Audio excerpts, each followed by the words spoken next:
Welcome to Bodybuild. Today we talk about Rob Liefeld spilling the beans on DC and Scott Snyder's Ultimate Style DC Universe on his podcast. This, a bleeding cool article, and an ominous free comic book day solicitation has fueled speculation of this new DC universe.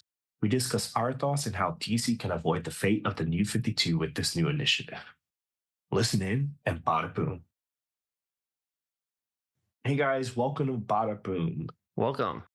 So as you know, we are an unofficial DC podcast. So when there's DC news, sometimes we have to talk about it. And in this case, there's big news if you call a reboot news for DC. So, there's been rumblings. A couple months ago, there was a Bleeding Cool article suggesting that Scott Snyder from the New 52 Batman has done plenty of creator-owned and great work at Comixology and is known for Swamp Thing. There's too much to list what he's known for. But you know Scott Snyder.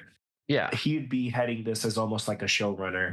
I also heard the Comic Pals talk about it on their show. And this is an interesting time, especially considering that, Marvel's launching their Ultimate Universe. Ultimate Spider-Man was a smashing success, going to a second printing, sold out everywhere you go, selling for $15-20 on eBay. You can't find it. So I think this would be something good. And then to add to the speculation of this actually happening is Rob Liefeld, notorious person for, if you tell him a secret, he's going to tell everyone. Talk about on his podcast that they're 100% going to do a reboot and that he knows some of the people involved and also some of the people they approached and who has said no, which is interesting. And then also DC themselves have, fueled the speculation. They announced a new comic book day free book, not a new comic book, a free comic book day book that will actually be something of a continuation of an event from 30 years ago. And 30 years ago, last year, actually this year would be 0 Hour would be the event that was from 30 years ago.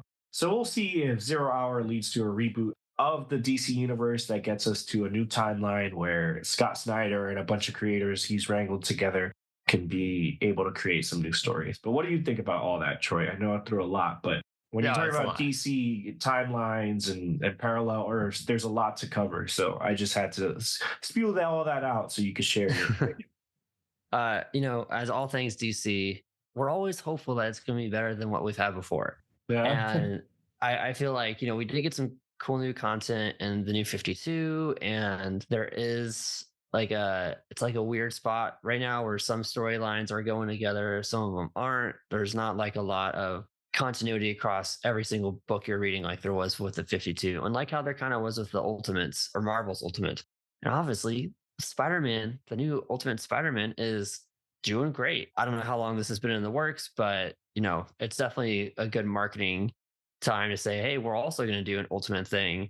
And while I am optimistic that it has potential to succeed, there's also hundreds of different storylines and tons of different characters that could or couldn't be introduced. And if this is going to be told that, this is canon or this is like the direction of the DC comics kind of moving forward, then there's also the potential where one wrong thing could ruin it for everybody. Just as well as I do, there's a ton of Batman comics and there's tons of stuff they could pull from and say, this is how it is, or this isn't how it's going to be, or we're going to do it with Dick Grayson as Robin and grow into other stuff. So there's just so much stuff out there for some of these families in the DC universe that it might be kind of tough to satisfy all readers with how some of the characters get introduced. No one really wants or needs an origin story for some of these characters. It's tough to kind of say where some of these characters are going to maybe start within this reboot. What I think it doesn't need to satisfy all readers. What it needs to do is bring in new readers. And I think that's exactly what the new 52 actually did. We've been talking to a lot of creators, and I think it's a time where people need to get excited to go back into the shop and, support those shops and also the comic book industry as a whole. And, it is interesting that both in the Bleeding Cool article and in the way Rob Liefeld was describing it is kind of like this ultimate line.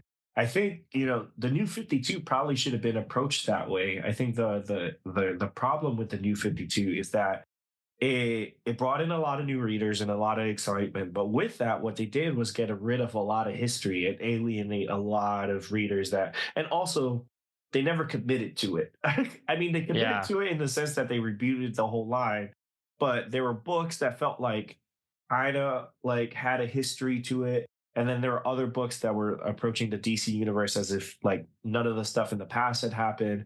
So you had all this mismatch until eventually they were like, you know what, let's go back to having, timelines and all these things, which happens with every DC reboot, whether it's Crisis on Infinite Earths or any of them. It just ends up going back to a point where like, hey, like we're DC, our readers like this, so we're going to bring this back. So I think sort of protecting this universe and kind of making it like a line and committing to it, in a big way, more so than they've done in the past with stuff like, All Star, like Superman, All Star Batman, or Earth One, which was really successful. But, it seems like, hey, like once they stop making those Batman Earth Ones, they're like, you know what, we're not really interested in doing these. And those books never crossed over, in any significant way. But, they were good. I really like the Green Lantern, obviously Jeff Johns' Earth One Batman, Grant Morrison's Wonder Woman. Yeah.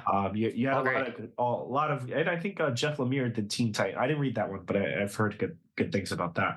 So they're, I think, protecting it and making it an ultimate line and bringing someone with a name like Scott Snyder back, who has sort of, has been building their own thing with their creator-owned stuff, has a witches show in the works and stuff like that. Bringing him back definitely makes people excited. And I heard, I wish I could remember who tweeted this or who put this on Threads, but they're like they should go for the ultimate like joke and just call it the Snyderverse, which I think would make the internet collectively explode. But yeah, I'm excited for this. For me, I think Ultimate Spider-Man was something, a breath of fresh air. It was something good. It was harmless, did not like interrupt what's going on in Amazing Spider-Man. Not that anyone's like particularly excited about that, but I think I do want some of that new 52 energy back. I think, and especially Yeah. having someone that had so much success, probably the most success in that universe, in that new 52 world, like bringing them to Helmet, I think is a good idea because, they're the type of person to be like, hey, this is what worked and this is what didn't.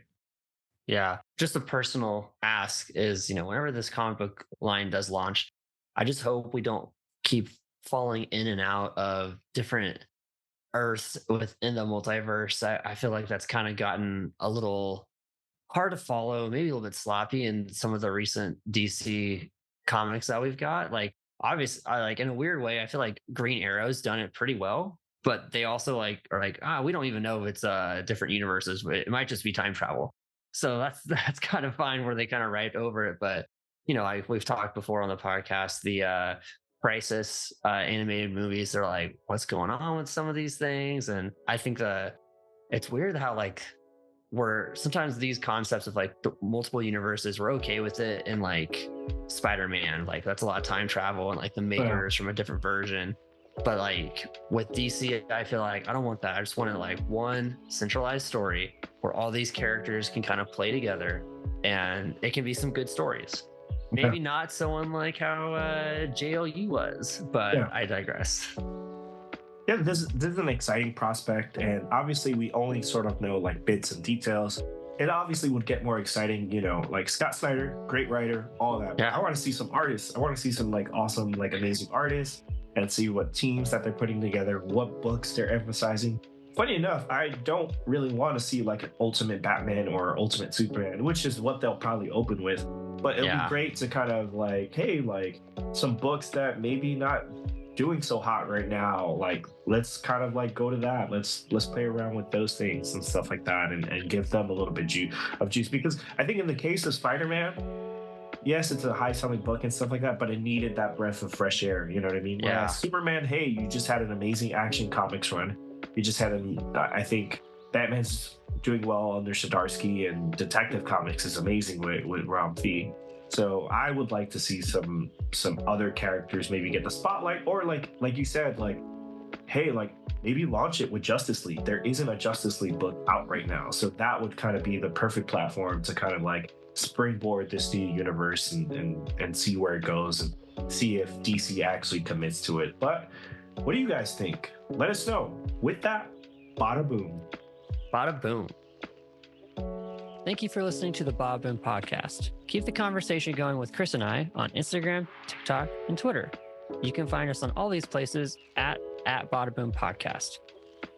Get into the comments on our YouTube channel. Let us know what you like about the show or what you'd like to hear from us in the future. Until next time, please subscribe to us on Apple Podcasts, Spotify, or wherever you listen. Thanks for listening.